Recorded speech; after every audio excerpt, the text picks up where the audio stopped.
isn't that big on sharing stories. However, every Thanksgiving and Christmas, at least one drunk aunt or uncle will come up to me and tell me how amazing my parents' love story is. So I'm going to tell that to you guys. They actually met as kids in Saigon, Vietnam. They were in the same class together. My mom didn't like my dad too much. He was one of those boys that kind of liked to tease the girls, almost to the point of making them cry, just to get their attention. However, she was always more school-oriented than he was.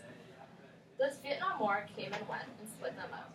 The war took away everything from them. And as the oldest of 4 siblings, they took it upon their shoulders to make sure their families could get from Vietnam to America to start a better life for themselves. My dad's family got taken in by a generous family in Minnesota, while my mom's family got taken in by a generous family in Maryland. A few years passed, and they worked tirelessly day in, day out, to learn a brand new language and to fit into a brand new culture. They also made sure that their siblings would have enough food and get a good education in order to have a brighter future for themselves. My mom ended up at University of Maryland for a few years, until finally a mutual friend between the two of them reconnected them.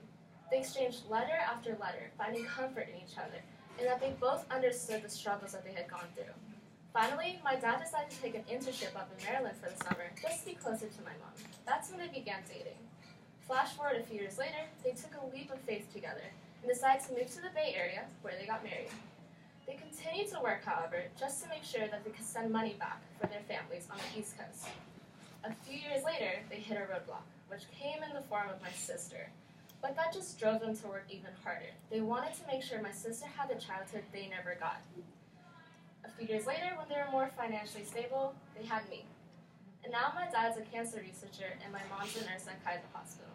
To this day, they still work tirelessly just to make sure I only have to focus on my education. I want to be able to repay them one day, hopefully maybe with a beach house. I'm not sure yet.